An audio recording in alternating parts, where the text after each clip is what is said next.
I wanted to get your thoughts about obviously the big news in Major League Baseball was the proposal of the owners saying, hey, we would like to start the season or, start the season July 1 or 4th of July weekend, and whether or not it's a salary cap or a revenue split 50-50 with the players. What are your thoughts about these proposals and whether or not the season, if it does start, will happen, 4th of July weekend? Well, I'm not privy to any of those meetings, and I'll let those guys fight it out. But I got an email today, 5 o'clock Eastern, Monday. We're going to have an announcer's Zoom call. And I was just compiling a list when I clicked in with you and it concerns all the broadcast announcers. Mm-hmm. And we have a significant number of us in that age range that is, vulnerable to COVID-19, the coronavirus. In our division alone, we've got 15 guys in the American League West and the National League West. That's what we'll be playing. Yeah. We've got 15 guys, 65 and older.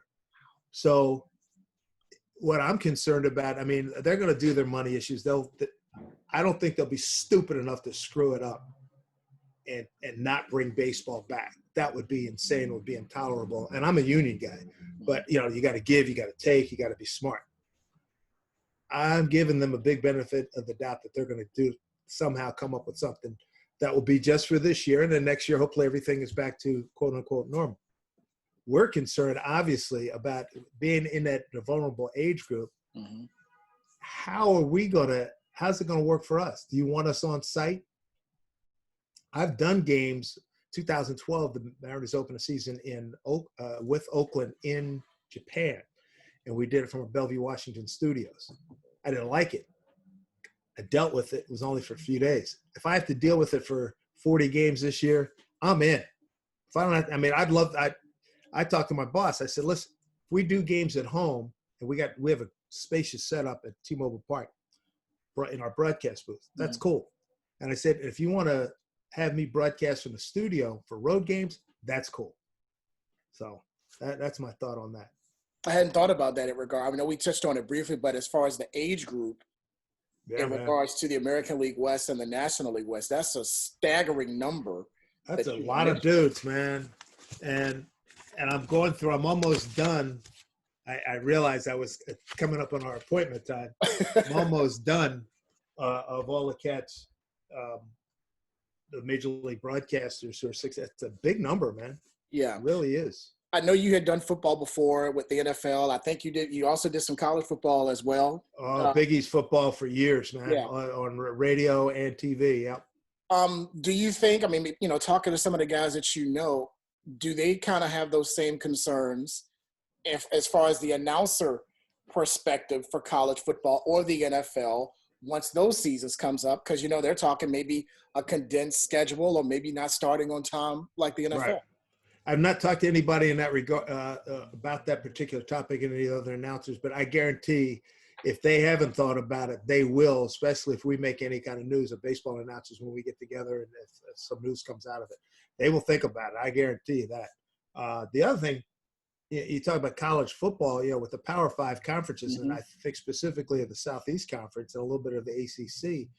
With these big stadiums, it's a big social event. Those 6-7 home games are, as they say, gold, Jerry, and it's a big cultural phenomenon. That they could take a huge hit. We've taken a beating in baseball, but boy, you want to talk about some people that denying those folks, mm-hmm. those rituals, those great matchups, Alabama, Tennessee, Auburn and Georgia, Alabama, mm-hmm. Auburn, et cetera, et cetera. That's going to be interesting. And I think about it all the time. They hold 100, 110,000, at mm-hmm. Neyland Stadium in Tennessee. What are you going to restrict it and space out 20, 30,000? How cool would people be to doing that? You could probably still have the telecast. I don't think that'd be a problem. But then I hear people say, can't have football if the kids aren't back in school. So there's a lot of money that's going to be on the table that could be, wiped off the table. So there's so many variables out here that have never been, again, the word unprecedented. You say it almost every other sentence. Before I let you go, I know you mentioned that, you're giving Major League Baseball the benefit of the doubt that they won't screw it up. So let's hypothetically say there is no season. What does Dave Sims do now if there's no baseball season? Yeah, well, hopefully I'll still be getting paid. I just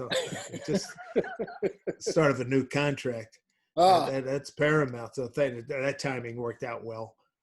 Then I hope my next gig is the college hoop season, and that becomes an issue too. Yeah. And the thing, and I do my podcast with Boog Shambi, and he's been doing the Korean baseball stuff from his apartment, from his home here in Manhattan. Mm-hmm. So, I mean, you could see even more of that. And as it is, Fox and ESPN, a lot of games when, like, I'm on site with my broadcast partner, but producer and director and the people, the graphics folks, they're down in Charlotte. So you can do games remotely. Mm-hmm. So that could be a wave, a whole new wave coming in. I mean, they're doing it on a limited basis now, but and it's not like, and I am a big fan of Dr. Fauci, so pretty much anything he says, I'm good. Mm-hmm. I wait for the all clear Fauci sign. When I hear that, then I know it'll be good. But he says, hey man, this could be a while. So there's going to be so many changes that are going on. Yeah, you still doing your XM show with Coach K? Yeah, that's in season. We go mid-late October to the day or two after the Final Four. Okay. 15 seasons worth. Yeah, we've had an unbelievable run. Yeah, and can look forward to continuing on for next season. Yeah.